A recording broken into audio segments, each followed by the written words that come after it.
منظوم مفہوم سورہ عبسہ مکیہ نمبر 80۔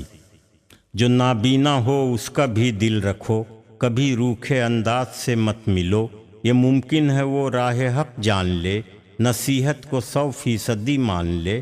نصیحت میں شامل منافع بھی ہے، نصیحت میں نیکی کا تحفہ بھی ہے۔ جو بے پرواہ ہیں ان سے رغبت نہ رکھ، توجہ کی تو ان سے چاہت نہ رکھ۔ وہ سدھریں یہ کوئی ضروری نہیں، تیری ذمہ داری بھی پوری نہیں۔ تمہاری طرف جو بھی دوڑا کرے، جو خوف خدا دل میں رکھا کرے، کبھی بے رخی سے نہ پیش آئیے، اسے اپنے سینے سے لپٹائیے۔ کتاب نصیحت قرآن ہے، اسے وہ پڑھے جس کا ایمان ہے۔ یہ باتیں صحیفوں میں بھی درج ہیں، یہ پچھلی کتابوں میں بھی درج ہیں، مگر آدمی کچھ نہیں جانتا، نہیں اصل کو بھی وہ پہچانتا۔ وہ ذات الہی کا منکر بھی ہے، وہ مشرک بھی ہے اور کافر بھی ہے۔ وہ اپنی حقیقت بھی سوچا کرے، کہاں سے وہ آیا یہ سمجھا کرے کہ ایک بوند پانی ہے اس کا وجود، اسی سے تو ہے سارا نام و نمود۔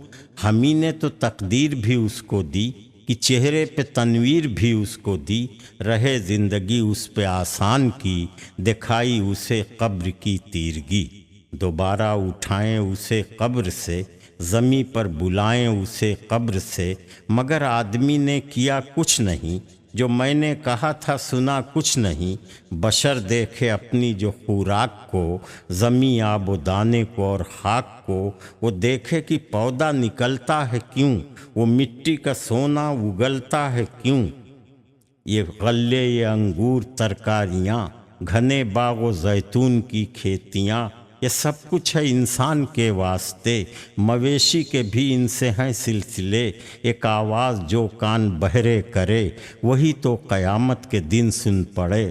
اسے سن کے انسان یوں چونک اٹھے کہ جیسے سبھی اس کے دشمن بنے، کوئی یاد اپنے علاوہ نہ ہو، کسی رشتے ناتے سے رشتہ نہ ہو، مگر چند چہروں پہ ہوگی چمک، بدن سے بھی نکلے گی ان کے مہک۔